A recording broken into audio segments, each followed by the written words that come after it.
Hello everyone and welcome to today's Transport Topics webinar. My name is Sue Hensley and I'm the publisher of Transport Topics. I'll also be serving as your moderator for today's program. Thank you for taking time out of your schedule to join us. We look forward to providing some helpful information and insights that you can use in your own business operations. That's the mission of Transport Topics and what we strive for in this informative webinar series. The title of today's webinar is Secrets Behind the Way Station. What happens when your trucks pull in?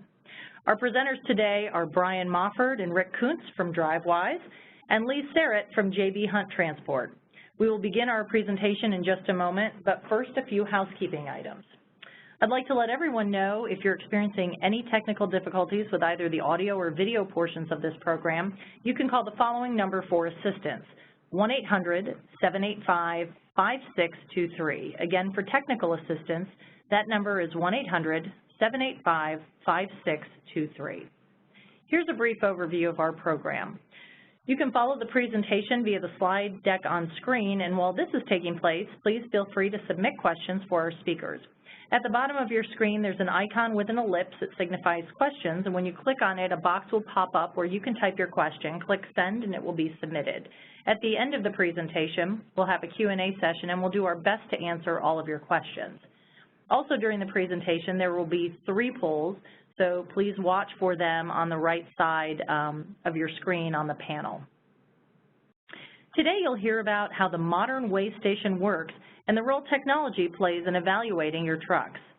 Thermal cameras scan for bad brakes, automated license plate readers run checks against state and federal databases, and behind it all, law enforcement personnel in the station manage these systems to improve road safety. With technological and human influences at play, you might be wondering how carriers should prepare their drivers to pass all of this scrutiny. That's what our presenters will be discussing during today's presentation. You'll learn about new technologies being used by law enforcement, and you'll discover what law enforcement really looks for when your trucks come up the ramp. Plus, you'll get some of the best practices from JB Hunt's Director of Safety to help you improve your driver's chances for a hassle-free inspection. So with that, I'm going to turn things over to Brian. You can take it from here. Thanks, Brian. Thank you very much, Sue. So a quick introduction. First of all, I am the Vice President of Government Experience here at Drivewyze. I joined Intelligent Imaging Systems, which is the parent company of Drivewyze, back in 2010, where my role was to help the company develop new products and services. And along the way, the concept of Drivewyze came out, and I was tasked with going and proving up the concept of Drivewyze and turning it into the business that we have today. And so I'll talk a little bit more about those two companies and some of the technologies they deploy. Joining me is Rick Kuntz. Rick joined us in 2016 as a training consultant, where he helps us teach our law enforcement agency partners on how to implement and use both the Drivewyze and IIS Smart Roadside technologies. Before joining Drivewyze, Rick spent 27 years in the Pennsylvania State Police, serving over 20 years in the commercial vehicle enforcement. And also with us is Lee Serrett, who is the Senior Director of Safety at JB Hunt Transport. Lee holds a CDS and has a degree in occupational safety and health. Lee oversees the safety and compliance of different regions and divisions at JB Hunt over the past 9 years, and in his current role, he manages all safety processes and procedures for both DOT and OSHA compliance, and oversees the technical assessment, purchasing, implementation, and training of safety technologies. So we have folks representing both the enforcement side and the industry side, and we look forward to answering any questions that you might have. So today, what we're going to talk about is first give you a brief overview of both companies and our background in working with commercial vehicle enforcement. Then I'll show you some of the technologies that enforcement uses inside the scale houses to screen vehicles as they enter. And then after that, I'd like to bring Rick and Lee into the conversation and get both an enforcement and industry perspective on the technologies I talked about, as well as discuss some of the other challenges they see as it pertains to safety and compliance. Then I'd like to turn it over to you folks on the line and answer some of the questions that you might have. So IIS started back in 2003 with a focus on thermal imaging. which at that time just started to emerge as a way to help detect potential issues with tires and brakes, which is something I'll get into a little bit more detail here in a few slides. Over the next few years, our customers began asking us to support additional roadside sensors, and the product suite continued to grow. By 2009, it became clear that with all the information coming in from these various sensors, there was a need to centralize and make sense of the information. So IIS had developed and launched their smart roadside platform.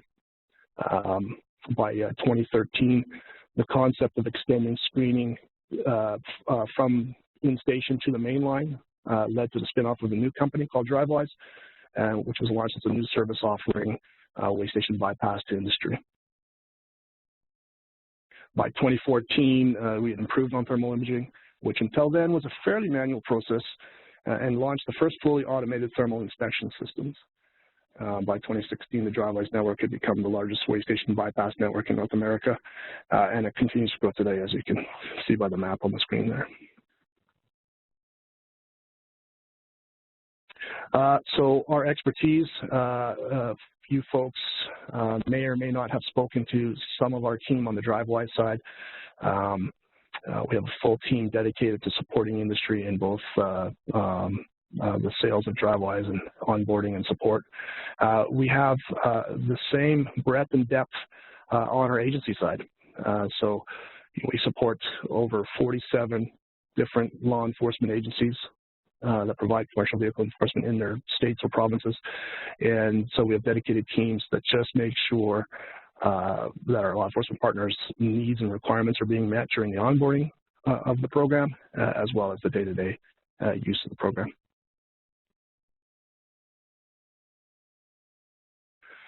So before I jump into the slides, just a quick poll question for you folks. Are you or your drivers currently using the way station bypass service? And if you look over to the right-hand side of your screen, you see the poll question pop up there. Please select your answer and hit the submit button.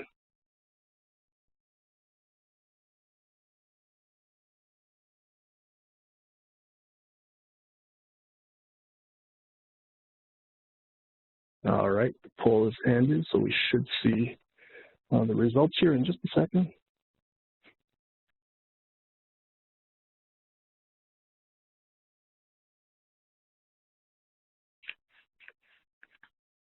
I don't see the results just yet.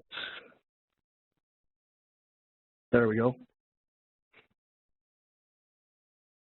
So just a little more than half currently not using way station bypass yet. Okay. Oh, we got about a quarter, half didn't answer, and about a quarter using it, and quarter saying no, they're not using it. Okay, great. So Drivewyze, as I mentioned, is a way station bypass program, a little bit different than the traditional transponder-based programs in that we are a software-only service where we can install the software on any kind of existing telematics or mobile devices that are already inside the cab. Drivewyze has an agency portal which we provide to law enforcement, which is the image you see here on the screen. And what the information that we transmit to law enforcement is a snapshot of that vehicle and the carrier that the vehicle is driving for. So we show them an overview image of the vehicle.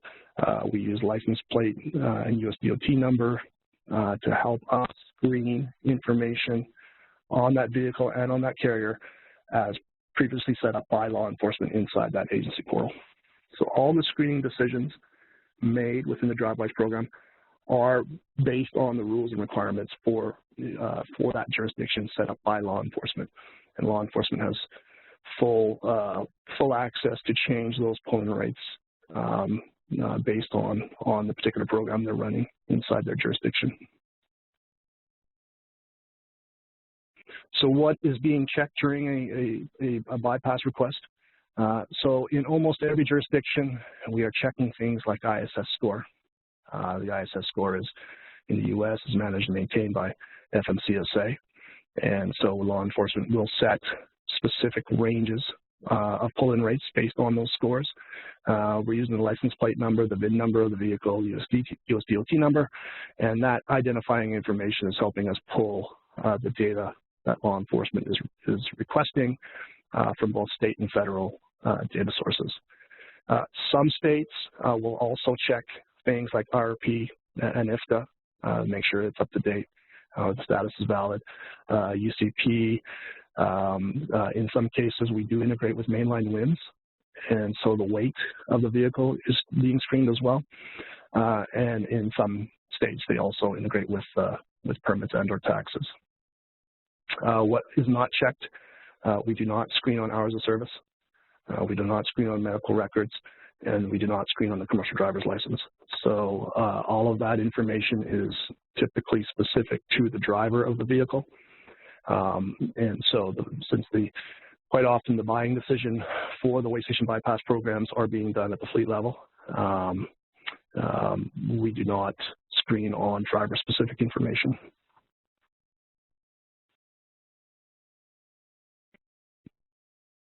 Now you couple that mainline bypass, which is a mainline bypass is obviously an opt-in program that fleets decide whether or not to participate in.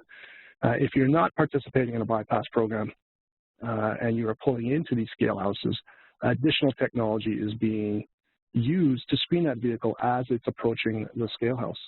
And here's a list of some of the different items that may or may not be installed at the roadside. And in all of these instances, IIS is a provider of these different technologies. And we'll get into a little bit of detail of each one of these here in just a second. So before I jump into the details of the different tech, another poll question for you. What is your opinion on this? Way station bypass programs are used by law enforcement to track drivers and issue more citations. I'd love to get your feedback. And again, the poll questions on the right-hand side of your screen there.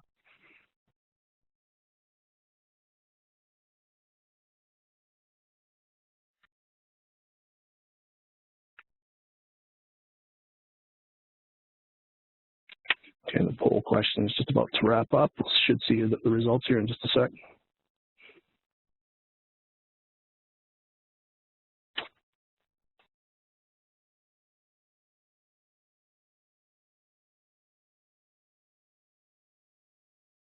Yeah, so the answer is false. The whole intention of the way station bypass programs are to keep those fleets and their vehicles that have a history of good safety or good overall safety, or do not meet certain requirements that law enforcement have, to keep those vehicles on the main line, so that the vehicles that are entering the station are being screened, going through an additional screening process, and law enforcement can pay more attention to those vehicles that they need to.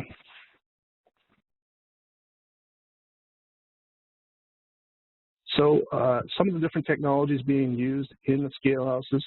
The first one that I talked about, and this is where IIS really started, is thermal inspection. So thermal inspection systems scan the truck's axle sets, looking for thermal signatures associated with unsafe and defective equipment, such as inoperative brakes, failed bearings, or underinflated or damaged tires. So the method is pretty effective in detecting brake and tire issues. It's so effective, actually, that we now get inquiries from fleets looking to install this technology right inside their maintenance yards or shipping yards, and so they can be proactive in detecting some of these failures themselves. As you can see on the screen there, here's a representative photo of what a typical axle set might look like. And in most of those images, you see a pretty consistent heat pattern. But you look at that one tire right in the middle on the bottom row that's glowing white hot. You can tell that there's an issue with that particular axle. So law enforcement would hear an alert in the screening platform, and that vehicle would be ordered to report to an inspection bay and then take a closer look. Conversely, an axle where the brakes themselves have failed entirely would show up completely cold.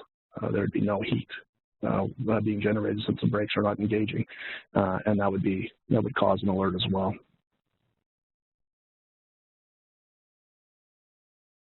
Overview cameras. So overview camera systems, these are both day and night high-resolution image capture systems designed to collect detailed in-motion overview images of vehicles. you know, these images provide highly confident visual verification of vehicles that enforcement officers might be interested in. And they seem pretty straightforward, but you know, there's actually pretty sophisticated algorithms that go into automatically determining, you know, which type of lighting needs to be used. So they're usually used in conjunction with illuminators, and depending on whether it's day or night or dusk or dawn, how much additional light needs to be used to get these high resolution images. Automated readers. So there's a number of different types of automated readers that could be deployed. Typically, the ones we see typically, obviously license plate is a big one, geared towards the front of the truck, finding an image of the license plate and then decoding it, and then that information is being used to verify things like registration. The USDOT number, so that's typically oriented towards the side of the vehicle, and it'll scan the entire side of both the tractor and the trailer, trying to find a USDOT number and decode that, and that could then be used to check the safety rating or the ISS score of that particular fleet. Hazmat placards. So if that vehicle is permitted to carry your hazmat, waste loads, it'll detect the location of the placards and make sure that vehicle is displaying the appropriate placards. Or the CVSA stickers is another one. So it'll scan the front and side windshield and windows of the vehicle. Looking for a valid CVSA sticker, it will automatically collect the image of the decal and determine the expiration date based on the characteristics of the sticker.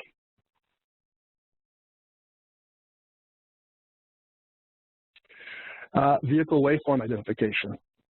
So the VWI system, it's a method of electronically identifying and matching commercial motor vehicles.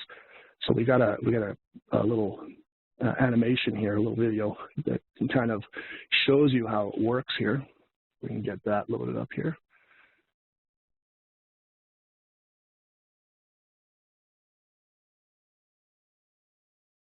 So as we're waiting for that, just for the video, in a nutshell, VWI uses in-road sensors to track vehicles by their magnetic signatures.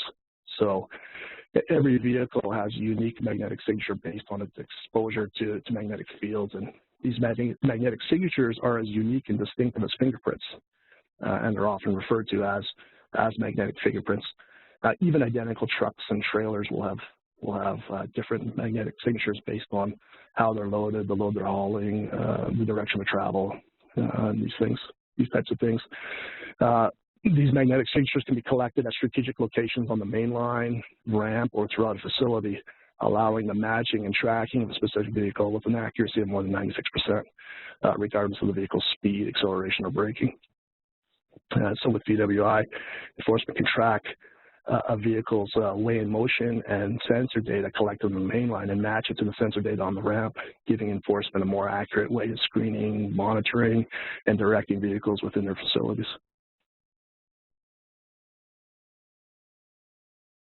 Lighting control. Lighting control quite often works in conjunction with the previous slide, vehicle waveform. And based on the information that the roadside sensors are transmitting, can automatically route vehicles to different lanes inside the station. So it can help enforcement post station open or close notices, help them monitor backups on the highway, and then inside the scale house it'll split traffic into multiple lanes based on screening outcomes from the information collected on all the various sensors. It helps enforcement make sure that they direct trucks to specific lanes in areas using lane control signals, and integrates with changeable message signs on overhead gantries. So as trucks are pulling in, should a particular screening alert be set off on the information collected from the vehicle, it may direct that vehicle to a specific lane where officers in that lane are taking closer looks at things like brakes. Or if there are no alerts on a particular vehicle, it might direct them to a main bypass lane within the scale house. So as mentioned, around 2009, IS launched their Smart Roadside platform. So it's a comprehensive roadside safety platform for commercial vehicle enforcement. It gives them a single unified system that in the past used to require multiple standalone systems for them to monitor the data and information coming from all those roadside sensors.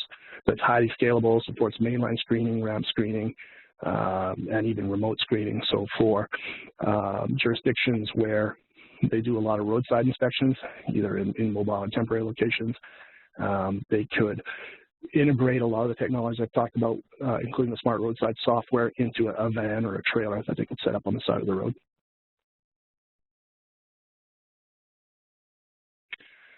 So another quick poll question for you. So during the 2018 Brake Safety Week, what percentage of CMVs were placed out of service for brake violations in the U.S.? So there's a couple of different options on the right-hand side. Select what you think the correct answer was.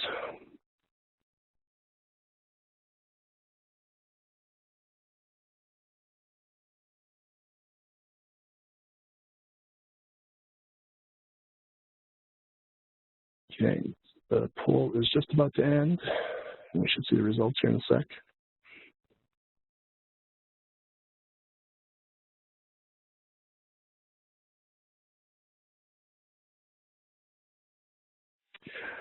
Yeah, so some good answers there. The correct answer was 14.1%.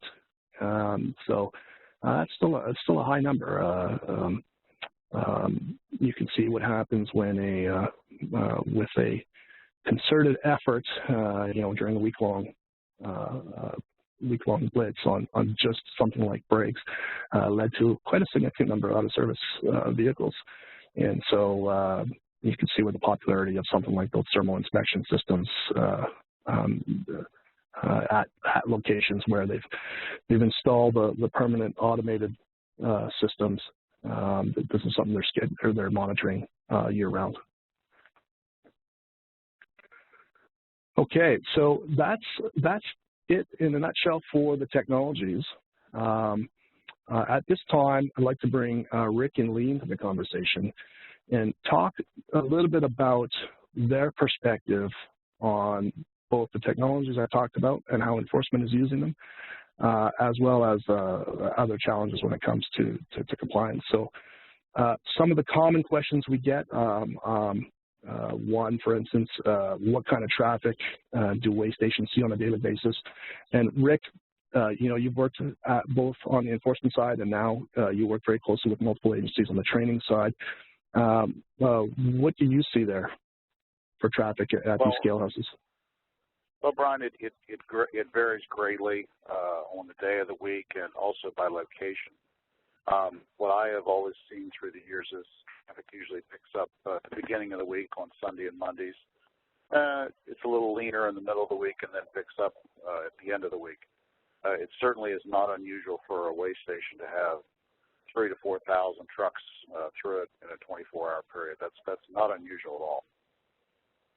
So what value do you see these weigh station technology providing to law enforcement? Well, it gives law enforcement a huge help. With that volume of trucks going through a weigh station, it can be very hectic, very confusing. And by using this technologies that we have, it helps law enforcement weed out the trucks that they need to inspect, and the trucks that are with companies that have better scores and know what they're doing. Gives them more of an opportunity for a bypass. So it is a huge advantage to law enforcement to use technology. So do you see, so I think that talks towards the screening technology inside the scale house, but do you see weigh station bypass or mainline bypass providing additional benefits as well? Oh yeah, it keeps traffic moving, which is a huge benefit to the public. Not all that traffic is going to fit in a weigh station, obviously, and by using these technologies, it keeps the better trucks moving out on the highway. It directs the other trucks into the weigh station, And it gives law enforcement a heads up as to, hey, this is the truck that is coming in, this is the size, this is the color, this is the company. So all these technologies, when they're used, it does give law enforcement a huge advantage. So we had this is one of our poll questions, and I'd love to get your input on it. But do officers use way station bypass technology to monitor drivers or track speed? No, that's a myth, and I've never seen that happen.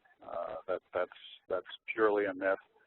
Law enforcement, when they're at work in these way stations, they are busy. They're busy people, and the last thing that they really have time to do is sit there and try to time a driver between way stations or nitpick about things like that. They have much more important things to do. So can drivers still get pulled over then and cited even if they receive a legal bypass? Well, they can certainly get pulled over if an officer sees something as the truck is going by the way station, if it would get a bypass, or if it would even come into the way station and be proceeding out. If a driver gets a legal bypass from the system, he or she certainly wouldn't receive a citation for that. But if an officer would once again see something, a light out, a flat tire, a load securement problem, that would be more than likely why they would get pulled over. So how much discretion do officers have in deciding, what trucks to pull over? Well, that really varies from state to state. In most states, officers have to have a reason to pull a truck over, and we call that probable cause.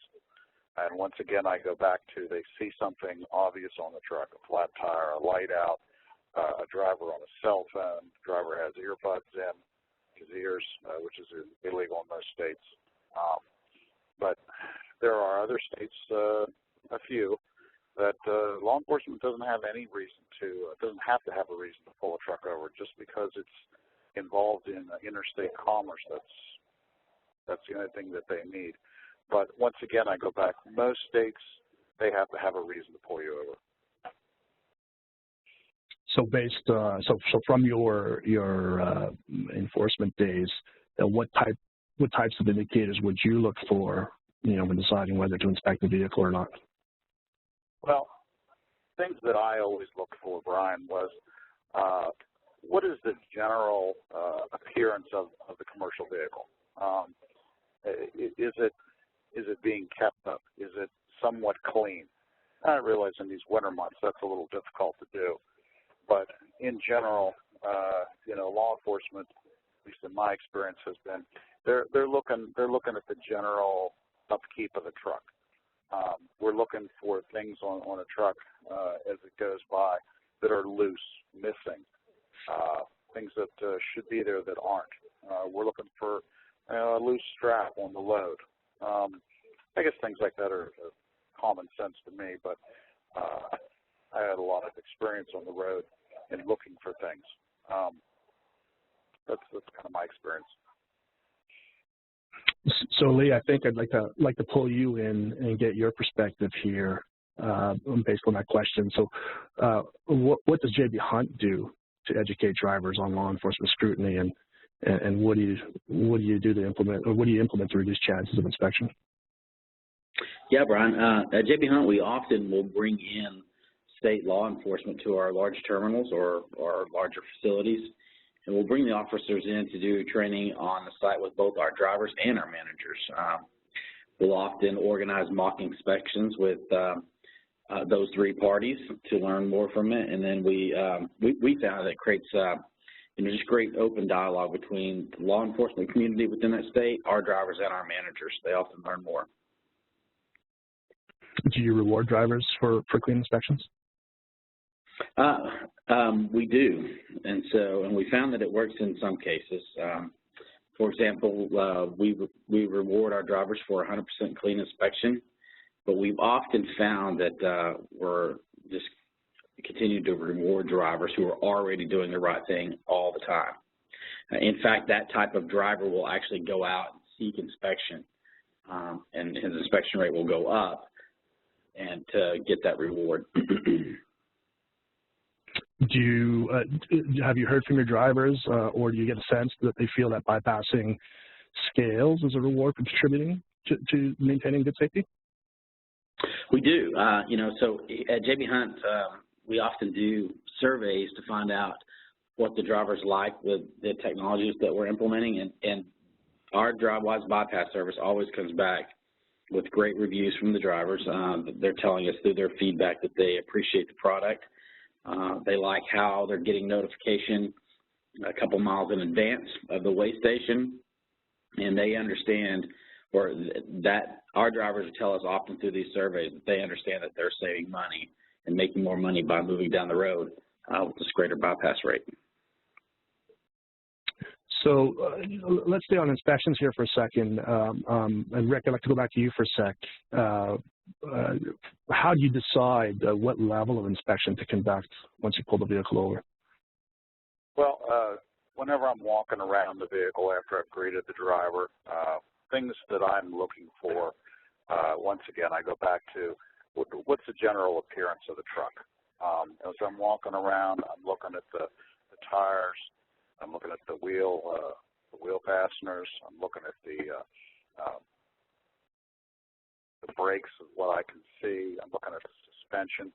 A lot of times I'm looking for something shiny that shouldn't be, like around a wheel fastener. So possibility of a lug nut being loose. And there's other things that should be shiny in the suspension, for example, that normally moves. But you know, I'm looking for the general upkeep of that truck. I'm peeking underneath to see if I can see anything that might be amiss. And then that's kind of how I make up my mind if I'm going to actually go under the truck and do a complete level one, or if I'm just going to do a walk-around inspection of looking at everything on the outside of the truck. So do the inspectors have an inspection quota or a citation quota? Well, once again, that's a yes and a no. Officers do have a quota when it comes to the number of inspections. Here in the States, FMCSA mandates that each inspector complete a minimal amount of level 1 inspections per year to maintain their proficiency. So, yeah, they are required to do so many. Now, jurisdictions generally require more inspections on top of that. It's not unusual for an inspector who does inspections full-time to be required to do 500 or 600 inspections in a year's time. And that sounds like a big number, but really if you have a guy that's working 40 hours a week, that's not really hard to do. When it comes to traffic citations, once again, that's a myth. There is no quota system for citations. In some states, that quota is actually written in the law as being illegal. But I've never heard of a state that actually had a quota for inspections, or I'm sorry, for citations. So then how would you decide, again, as the inspector, whether to give out a warning or a citation? Well, I think that how most officers do it, and myself included, when we look at a violation, if it is something that is in the CDSA out of service criteria, you can probably bet you're going to get a citation for it. Those are the most critical violations that are out there, and more than likely, if you find an out of service violation on the truck, you're going to get a citation. Now, otherwise, it's completely officer discretion, completely. Really, it can. And another question I get is, who's the citation actually made out to? The way I always did it, I always looked for who was the responsible party. If it was something that a driver was responsible for, then I would issue a citation to a driver. If it was something that I felt that the company was responsible for maintenance-wise on the truck, then the citation went to the company. Do you feel most drivers have a good understanding of the FMCSA regulations? Well, once again, we're all over the board when it comes to that. I think that your company drivers have a little bit more of an understanding of the regulations than maybe the smaller operations or the independent drivers. Most companies do a pretty good job of keeping their drivers up to date on regulations and what to look for on the truck, especially in that pre-trip. But overall, I think that driver education is lacking. Some companies do a better job at it than others. I think that's a good time to pull Lee in, and Lee, I'd love to get your perspective. You know, what can carriers do to improve driver understanding of the regulations? Absolutely, Brian. As I was saying earlier, I'm a big believer. If you bring in state law enforcement to do those exercises that I spoke of earlier, such as mock inspections and Q&A with your drivers, your drivers and your managers will learn a lot from that. It'll be a great benefit. I would also tell you that, you know, in our case, being a member of CVSA and learning from officers has been very valuable. Learning on the hot topics straight from the source when you go to CVS meetings has been a huge win for us. And then let's not forget, you know, continuously reviewing the importance of pre-trips and doing pre-trip inspections on site with your drivers is a huge win. Our newer drivers, though, you spend more time with our driver trainers, and they get hands-on training. This includes things like how to act and speak, as Rick was saying earlier, around the law officer, that you're each doing a job, not to be rude and be polite. That goes a long ways for us as well. And we also have multiple sites that we do training at. So if a driver is struggling early on and we find issues with him, whether it be through inspections such as hours of service issues, form of manner problems, or he's not doing, we notice he's not checking lights or something like that, we can always give additional guidance there at one of our training centers. So, Rick, one of the things Lee mentioned there was about being respectful when dealing with law enforcement. How can carriers or drivers build, let's say, a good reputation with enforcement? Well, certainly drivers need to be courteous whenever they get stopped. They need to realize that this is just a normal course of business, being a truck driver, that they are going to be pulled in and going to be inspected.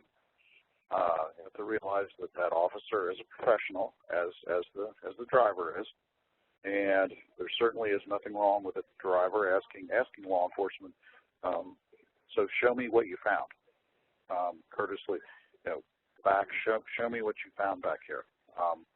That gets whatever the problem is fixed much quicker, and there's no reason to be nervous. Just be yourself. So Lee, you talked a little bit about what you guys are doing at J.B. Hunt. Is there anything else you do to help build the relationship with enforcement? Oh, absolutely. You know, as I said previously, working with the law enforcement, but we organize days where our managers, they'll actually go and camp out way stations. We coordinate this with the enforcement community, obviously, and we see what goes on at a station. It gives them the opportunity to see things from the law enforcement officer's perspective. And we also like to, we'll have, you know, our culture here at J.B. Hunt is we'll do driver roundtables, and we'll address their concerns right there. If they're finding issues that we probably haven't brought to our attention or whatever, we'll make those improvements right on the spot and let the drivers know that we value their feedback and their guidance. And we work in conjunction with our maintenance departments to improve our tractors.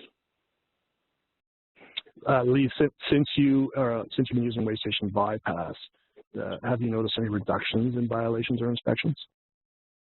We have, for sure. So we've seen an increase in our bypass percentage compared to our previous providers. And, you know, and another thing to point out, you guys, Drivewyze has been an innovative partner for us. And you guys have recently built a new service called Insight. And this service, it tells me exactly where the violations are coming from in each state and helps us identify vulnerabilities and helps us build plans to lessen those violations, and then to, once again, as I mentioned a couple times, then to reach back out to the enforcement community in that state and build a program and a plan on how we can improve. So I think that's great advice. I have some additional questions for both you guys. However, I do want to make sure we have some time to answer some of the audience questions. So if you have a question and you want to either direct it to myself or Rick or Lee, or just a general question, and I can help you direct it, just ask your question in the chat box in the bottom right-hand side of your window there, and we'll start to field some of those. So there's a few different questions that are coming in already. One of them about thermal inspection, or a few about thermal inspection, and the different types of brakes that may be used on a vehicle. So this one I think I can answer, and you know, the question is, you know, based on the type of brake systems, can thermal imaging still detect problems? And the answer really is yes, regardless of the type of technology being used on the vehicle. All brakes heat up as they're being engaged. So we don't typically have any challenges in detecting potential issues based on the type of braking system being used. One of the things I could recommend, though, from a maintenance perspective, that tends to lead to a lot of false positives, is the lining up of the air vents on tube tires. So you want to make sure your maintenance folks are instructed to line those air vents up correctly, because if they're not, that particular axle will not give off a typical heat image that we're looking for. So it may raise an alert, and that vehicle may be pulled over by enforcement for a closer look. Lee, we got a question for you. The question is, we give our drivers $200 for a clean inspection. Do you suggest splitting that with the mechanic who performed the PM? You know, I just read that question. That's an interesting thought. We haven't considered that yet. So that's feedback for me, or thought-provoking question for me to think about how we're going to address that in the future. We haven't done that, though. Long story short, we've just rewarded the driver for it. Interesting. Okay. Okay.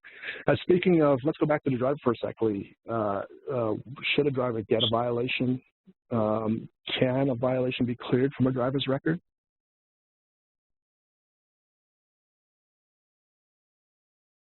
Lee, still there? Yeah, I'm sorry, Brian. I was speaking to the mute button. But absolutely, that could be cleared from the driver's record.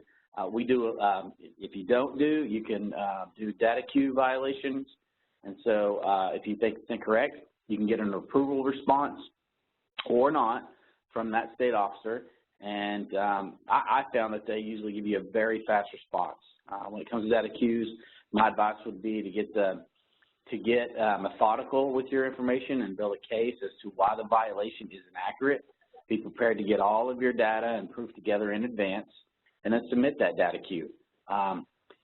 If one of our drivers received an inaccurate bypass violation, here's a great example. Drivewyze has always gone and helped us get that cleared from that driver's record.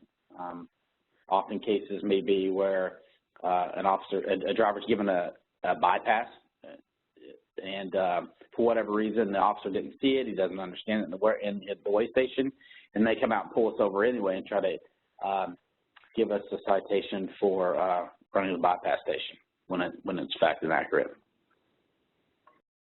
We are getting a couple of questions about the Drivewyze technology specifically, so I'll do my best here to answer a couple of those real quick.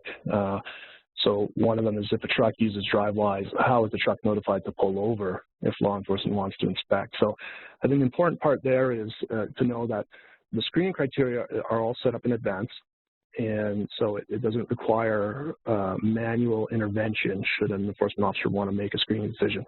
All the decisions are done on the main line, and should there be any screening criteria that vehicle or carrier fails as that truck is approaching that scale house, that truck will get pull in unless closed notification inside the cab. So that truck will then roll into the ramp, and the officer will see what rules that particular truck failed in the screening criteria.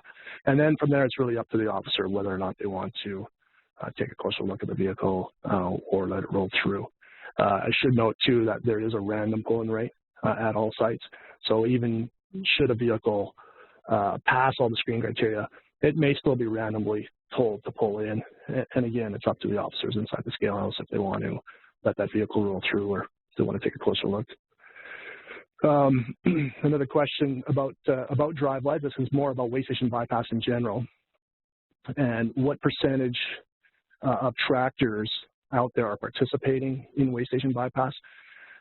This particular question suggests there's about 2 million tractors. We looked at the total addressable market to be closer to about 4.5 million tractors that are on the road, and these may or may not be Class 8 vehicles. We're talking about anything really Class 4 or 5 and up. Any vehicle that is participating, in interstate commerce, for instance, or any vehicle that may have to drive by a waste station frequently on a particular route. Of that, roughly 4.5 million, I think we're seeing right now the numbers to be about 16 or 17% of those vehicles are currently participating in waste station bypass.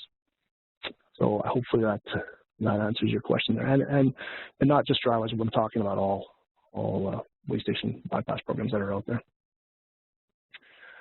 So the driver does get a notification on their in-cab unit, whether they're using a mobile device or a telematics device. How far in advance can the technology screen? So if we're talking about waste station bypass, typically the software on the device will wake up at about 2 miles upstream from the scale house and let the driver know that they're approaching a waste station. That gives the driver time to get in an appropriate lane should they need to get into the right-hand lane, for instance. And then at about a mile previous to the waste station, that's when the actual screening takes place. So that vehicle will send a screening request to our systems. Our systems will measure it against the screening criteria set up for that particular site that they're approaching, and then send a response back, typically within 3 to 5 seconds. So definitely enough time for the driver to know what they need to do, whether they need to stay on the main line or whether or not they will need to enter the ramp. How do you arrange for CHP to talk to your drivers, so California Highway Patrol? Lee, have you guys talked to CHP at all? We have. In fact, so what you need to do, and I can share with you a captain's name, but you need to reach out to, usually start with the captain and ask for who is a training officer that can come out. Frankly, it's really that simple. We do that in almost, not every state, but states where we have a lot of traffic. So California is a great example. California, Texas, Georgia, states like that, Illinois. We do that at least once a year. And you just start by, once again, referencing CVSA again. That's a good connection to have where you can make those relationships, but those individuals' names are available, and you can reach out to them and start from there to find a training officer to come out and support you. Great. Great. Another question about the Drivewyze program here. Should a driver enter the station if the bypass service gives no driving commands? So we try to prepare our application for any kind of point of failure. So if at any given time the device is having a problem communicating with our systems, we usually default to telling the driver to follow road signs. And if the driver gets no message whatsoever, and again, regardless what waste station bypass program they're using, if you do not get a message, what you should do then is follow road signs on the main line. So if the scale house is open and instructing trucks to pull in, then they should pull in at that time. But we do say follow road signs because often, if a waste station is backing up due to volume, their automated systems may be flipping that sign to closed. So do what you would normally do in those cases. Another question about inspections, and so this one I think is more specific to the in-station screening technology. And it's asking, what % of tractors pulled for inspections have wheel brake problems with the tractor versus the trailer?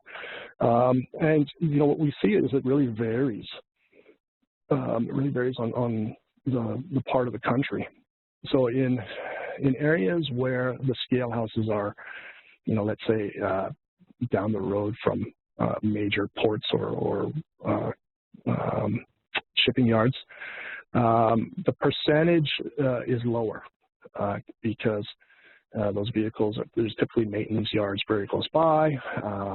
The fleets pulling in and out of there are aware of what technologies are being used by local enforcement versus drive-through states, interstates where a driver may not travel regularly but is going cross country.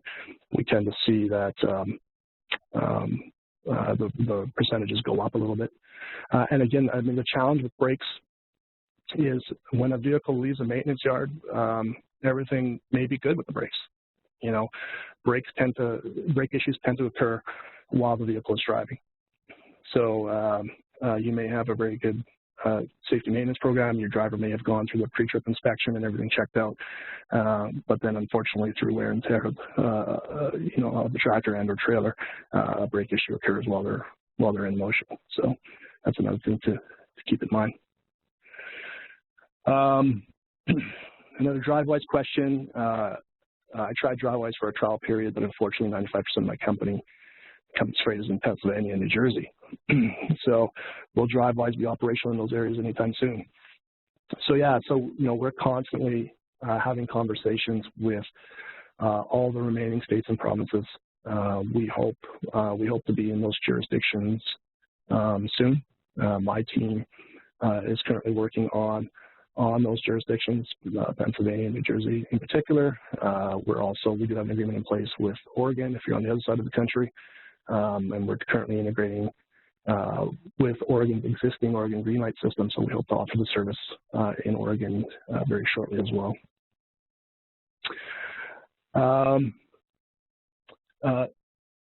Rick, I think this one, I'm going to let you take this one. I run a fleet of box trucks. Most are under 26,000 pounds, or trucks that are in good shape, and our DOT score is good. Why does it seem we are inspected almost every trip out? How would you answer that? Yeah, unfortunately, I have seen that occur, and the fact is that the smaller trucks, it's a quick inspection for an officer, and that I see from state to state. Most of the smaller trucks don't have air brakes, so it requires the officer to do not quite as much work underneath the trucks. And so just kind of the nature of the business. The smaller trucks at times get selected more often than not. Yeah, so hopefully that answers your question, and that's probably, if you're noticing it in a particular area or with a particular agency, maybe that goes back to establishing that relationship with local enforcement and see what you can do to help build up that relationship and the trust with that enforcement agency. Another Drivewyze relationship. Yeah.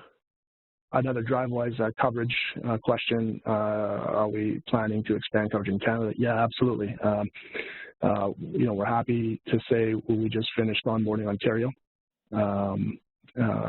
which is the largest province in Canada and by far the most truck traffic.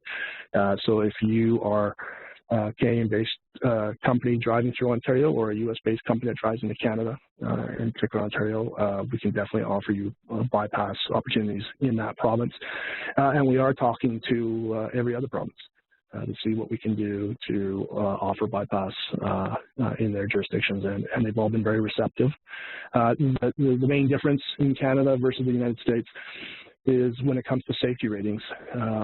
In the United States, if you travel interstate, you are required to have a DOT number, and in fact, most states today require even local traffic to have a DOT number. So your safety rating is reported to and managed by FMCSA. So there's one integration for us to do there to screen against safety rating. In Canada, there isn't a federal safety rating score per se. Every province runs their own safety rating. So, for instance, if you are a U.S. fleet driving into Ontario, you are required to have a CVOR number, which is specific to Ontario, and that's what we use to screen your safety history on when your vehicles are in that province. Question, this one, Lee, I'm going to ask you this one, see what your response is. Do warning citations affect CSA scores for both the company and the driver? Yes. So we, in fact, that's a program that we're working on right now. So what we often see in warning citations is we will see a warning for speeding and not an actual citation. The reason for the officer doing that is it's up for debate, it's argument, but for whatever reason, we see far more speeding warnings rather than a citation. And in our opinion, the act is the act. It's one and the same.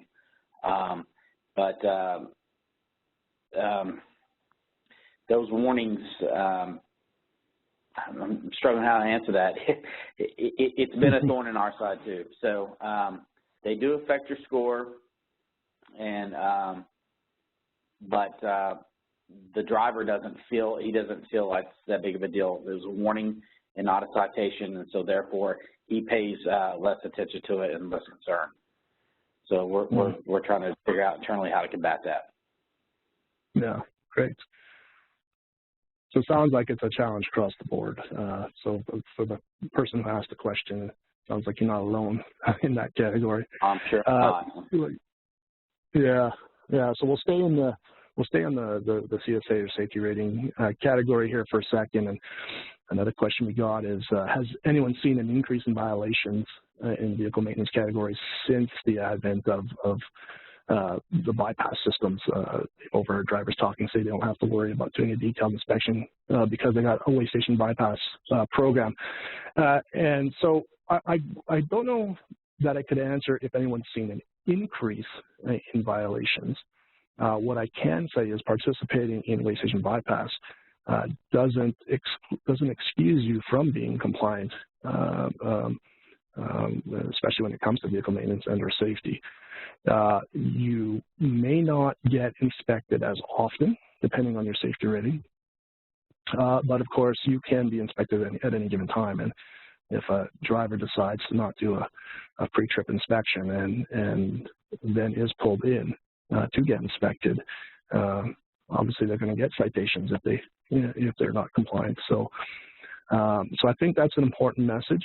Is participating in way station bypass does not excuse you from being compliant. And as Rick alluded to earlier, even if you get a bypass, if an officer on the side of the road sees something on the vehicle of concern, they can still pull that vehicle over. And while that vehicle wouldn't get a citation for illegally bypassing a station, they can definitely receive citations for anything they're not compliant for, including hours of service. Back to the comment about small trucks getting inspected. We do have a number of small vehicles that do use way station bypass as well. And so one of the questions we get is the way station bypass of value to my fleet if I'm not 26,000 pounds or above? And again, it depends. If you are required to drive by a scale house frequently, and we've seen this with delivery vehicles, for instance, delivery vehicles that deliver beverages, they may drive back and forth from their yard, 3 or 4 trips a day, but there's one particular scale house that they have to drive by every single time. And so we do have those customers where they only get bypasses at 1 or 2 way stations ever, but they get, one truck can get 30 to 35 bypasses in a week. So definitely value there. And, we use, there was a study done back, I think it was 2007, by the federal government. And back then they calculated the average savings of a scale house bypass to be about $8.68. So, in today's numbers, I'm sure that'd probably be a lot higher. But that's taking into consideration time, gas, wear and tear on the vehicle. And for any of you folks who drive trucks, you may pull into a scale house and it may not be very busy, and you may get the roll through, and you really only wasted maybe 1 or 2 minutes. But you do have to get that vehicle back up to mainline speeds, and you have to brake and slow down to go for that scale house. And then, of course, there's the scale houses where it takes 10, 12, 15 minutes to get a roll through, or should you get an inspection, you could be there for an hour and a half.